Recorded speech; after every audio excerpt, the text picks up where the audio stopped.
بسم اللہ الرحمن الرحیم۔ سلسلہ ہدایت، قرآن، سنت اور اہل بیت علیہم السلام میں خوش آمدید۔ آج ہماری گفتگو کا مرکز ہے قرآن مجید کی 50ویں سورت، سورت قوف۔ یہ ایک مکی سورت ہے اور اس کا مرکزی موضوع بظاہر بہت واضح ہے۔ مرنے کے بعد دوبارہ زندگی یعنی قیامت کا اثبات۔ لیکن سوال یہ ہے کہ قرآن یہ اثبات کرتا کیسے ہے؟ اور یہی آج ہماری گفتگو کا اصل موضوع ہے۔ کیا یہ سورت صرف منطقی اور سائنسی قسم کے دلائل پیش کر رہی ہے تاکہ قیامت کو ثابت کیا جا سکے، یا اس کا ہدف کچھ اور ہے؟ میرا موقف یہ ہے کہ سورت قاف عقیدہ آخرت پر ایک انتہائی منظم اور آپ کہہ سکتی ہیں کہ ایک منطقی بحث ہے۔ یہ کائنات، تاریخ اور خود انسان کے وجود سے ایسے ٹھوس دلائل پیش کرتی ہے جن کا انکار عقلی طور پر ممکن نہیں۔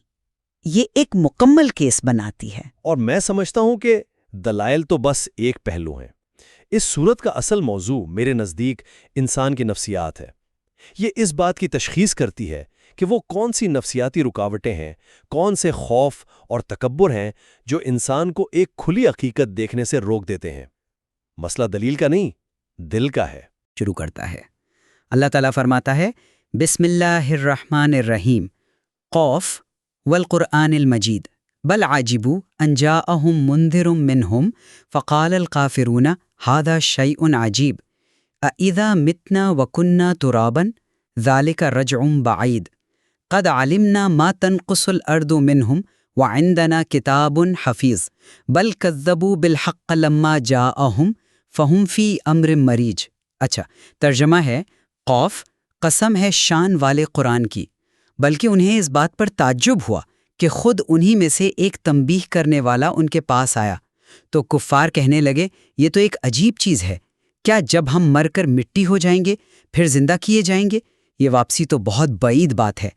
زمین ان کے جسم میں سے جو کچھ کم کرتی ہے اس کا ہمیں علم ہے اور ہمارے پاس محفوظ رکھنے والی کتاب ہے، بلکہ جب حق ان کے پاس آیا تو انہوں نے اسے جھٹلایا، لہٰذا اب وہ ایک الجھن میں مبتلا ہیں۔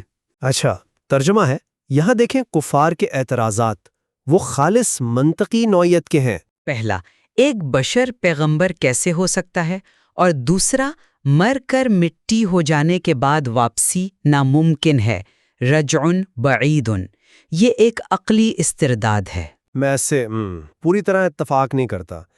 میرے نزدیک جو کلیدی لفظ ہے وہ منطقی نہیں بلکہ عجیبو ہے، یعنی انہیں تعجب ہوا۔ تعجب کوئی منطقی دلیل نہیں ہوتا، یہ تو ایک جذباتی رد عمل ہے۔ وہ یہ نہیں کہہ رہے ہیں کہ یہ ناممکن ہے بلکہ وہ کہہ رہے ہیں یہ تو بڑی عجیب بات ہے۔ اور یہ حیرت اصل میں اس نفسیاتی رکاوٹ سے پیدا ہو رہی ہے کہ وہ اپنے جیسے انسان کو اللہ کا نمائندہ مان کر اپنی سماجی برتری کھونا نہیں چاہتے، اور موت کے بعد جواب دہی کے تصور سے خوفزدہ ہیں۔ لیکن اللہ ان کے اس تعجب کا جواب خالص علمی اور منطقی انداز میں دیتا ہے۔ فرمایا، قد علمنا ما تنقص الارض منہم، یعنی ہم جانتے ہیں کہ زمین ان کے جسموں کے ذرات کو کہاں لے جاتی ہے، وعندنا کتاب حفیظ، اور ہمارے پاس ایک مکمل ریکارڈ موجود ہے۔ یہ اللہ کی قدرت اور علم کا بیان ہے جو ان کے عقلی اعتراض کو پوری طرح رد کرتا ہے۔ ان کا اصل مسئلہ حق کو جھٹلانا تھا، جس کی وجہ سے وہ امر مریج یعنی ایک فکری انتشار اور آپ کہیں کہ ایک الجھن کا شکار ہو گئے۔ وہ کوئی ٹھوس موقف اپنا ہی نہیں سکے، کبھی شاعر کہا، کبھی جادوگر۔ بالکل، اور یہی فکری انتشار ہی تو نفسیاتی کشمکش کی سب سے بڑی علامت ہے۔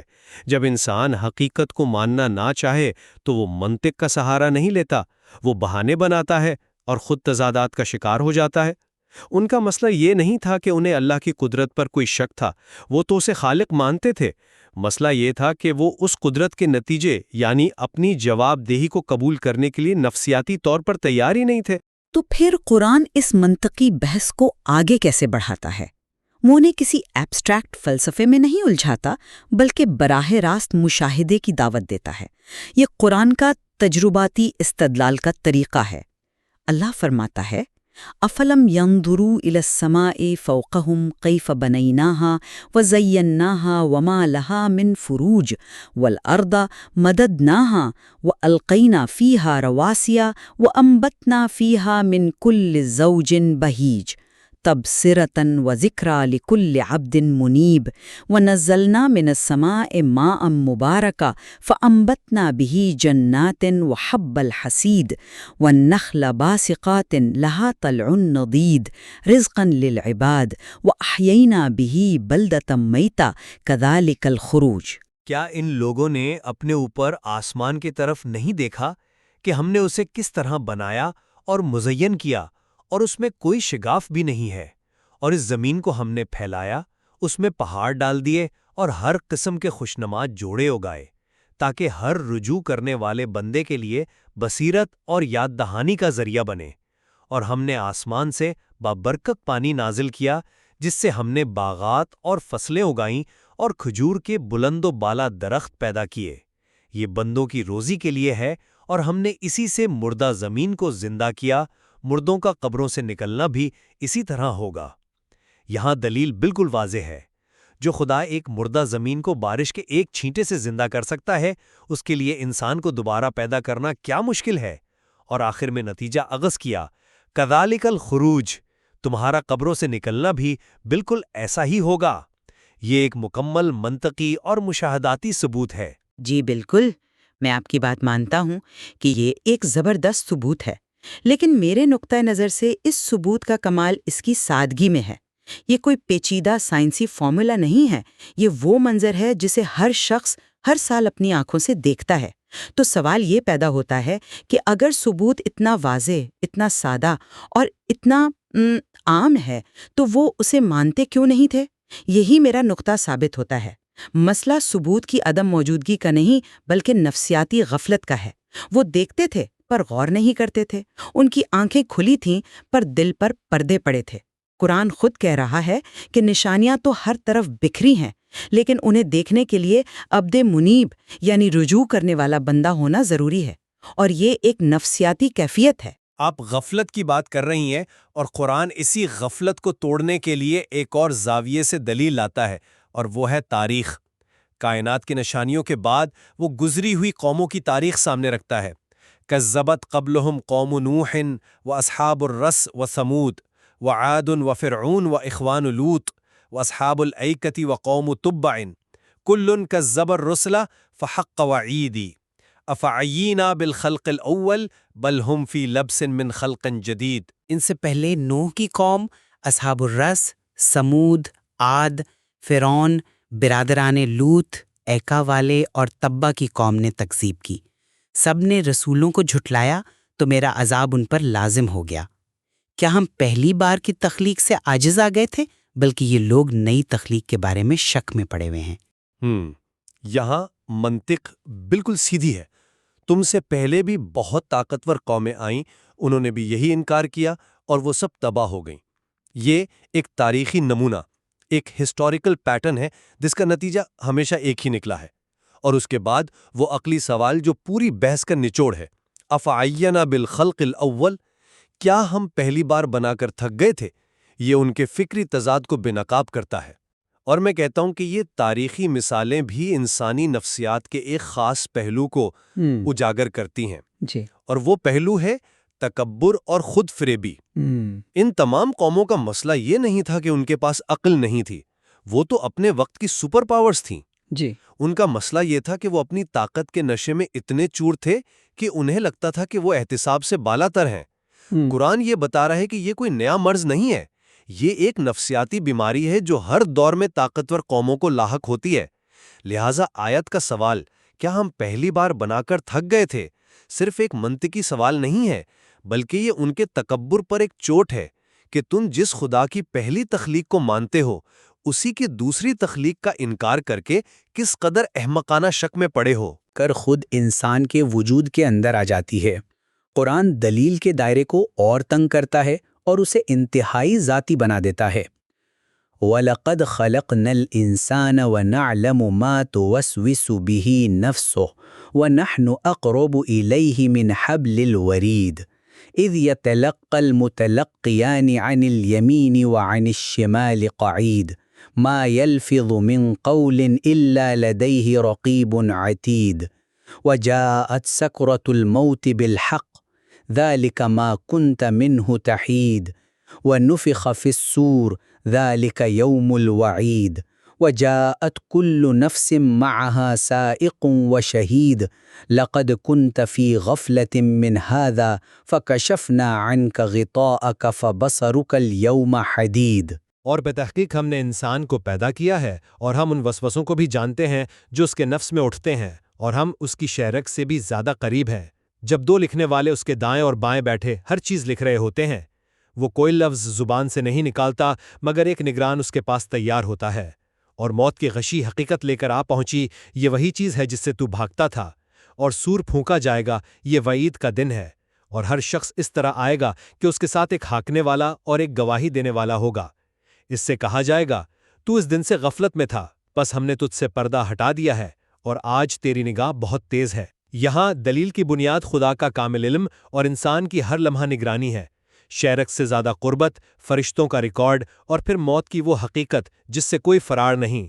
یہ سب مل کر ایک ناقابل تردید مقدمہ بناتے ہیں کہ تمہارا ہر عمل محفوظ ہے اور تمہیں اس کا جواب دینا ہے۔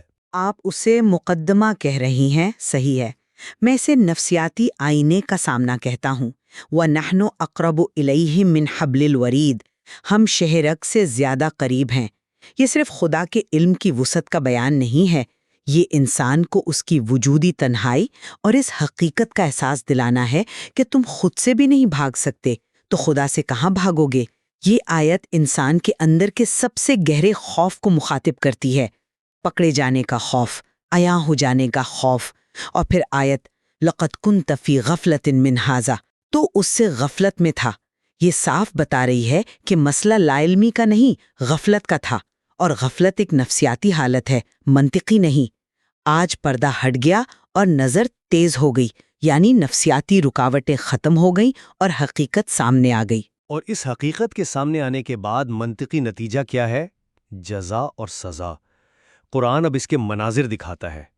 پہلے جہنم کا منظر، وَقَالَ قَرِينُهُ هَٰذَا مَا لَدَيَّ عَتِيدٌ الْقِيَا فِي جَهَنَّمَ كُلَّ كَفَّارٍ عَنِيدٍ مَنَّاعٍ لِلْخَيْرِ مُعْتَدٍ مُرِيبٍ یوم نقول لجہنم هل امتلأت وتقول هل من مزید، اور اس کا ہم نشین فرشتہ کہے گا یہ اعمال نامہ میرے پاس تیار ہے، حکم ہوگا ہر سرکش کافر کو جہنم میں ڈال دو جو خیر سے روکنے والا، حد سے تجاوز کرنے والا اور شک میں ڈالنے والا تھا۔ جس دن ہم جہنم سے پوچھیں گے کیا تو بھر گئی ہے، اور وہ کہے گی کیا کچھ اور بھی ہے؟ یہاں ان کے جرائم کی ایک پوری منطقی فہرست ہے، کفر، عناد، خیر سے روکنا، زیادتی کرنا، شک کرنا، اور ان جرائم کی سزا جہنم ہے۔ یہ ایک نظام عدل کا بیان ہے۔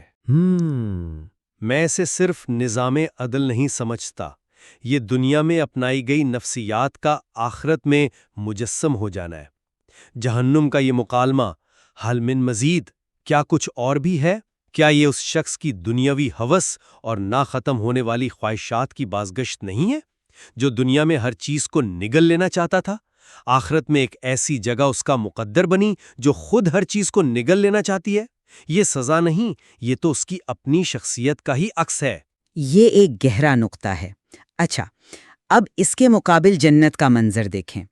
وَأُزْلِفَتِ الْجَنَّةُ لِلْمُتَّقِينَ غَيْرَ بَعِيدٍ هَذَا مَا تُوعَدُونَ لِكُلِّ أَوَّابٍ حَفِيظٍ من خشی الرحمن بالغیب وجاء بقلب منیب لہم ما یشاؤون فیہا ولدینا مزید۔ اور جنت پرہیزگاروں کے قریب لائی جائے گی۔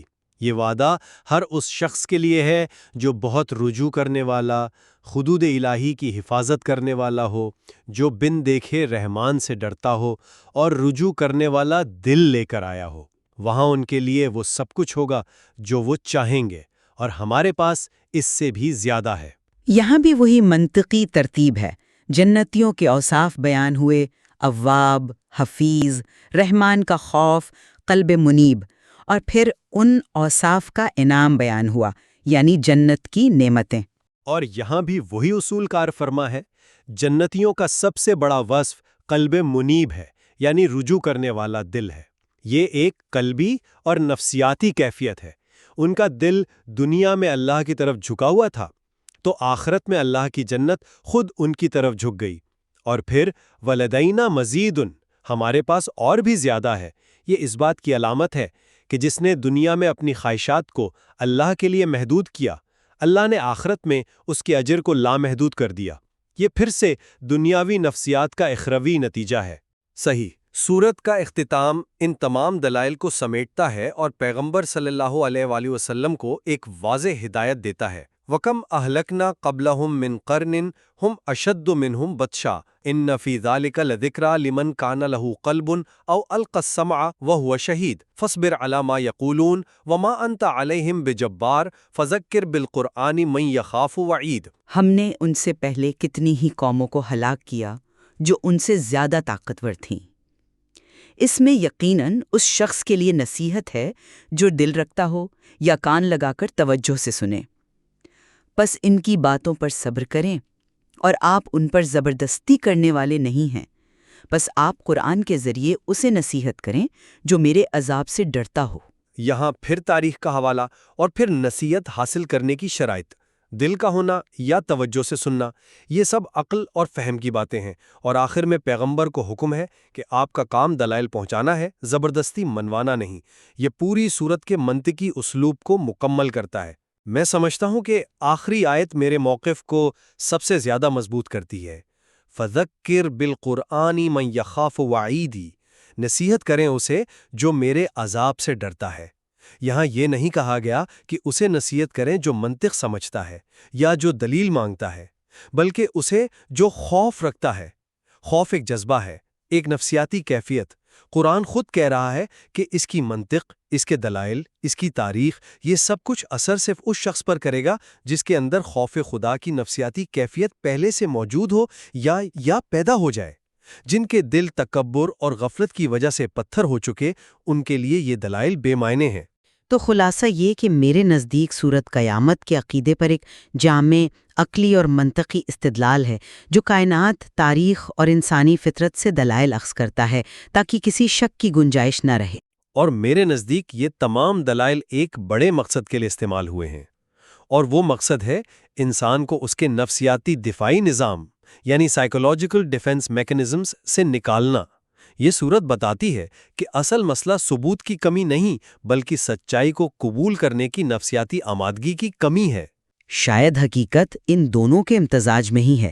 منطق کے بغیر ایمان ایک وہم ہے، اور صحیح نفسیاتی کیفیت کے بغیر منطق بے اثر ہے۔ بالکل، اور سورت کاف ہمیں یہی سکھاتی ہے کہ ایمان کے سفر میں عقل اور قلب دونوں کا صحت مند ہونا ضروری ہے۔ ان آیات پر غور و فکر کرنے سے ہی یہ دونوں راستے کھلتے ہیں۔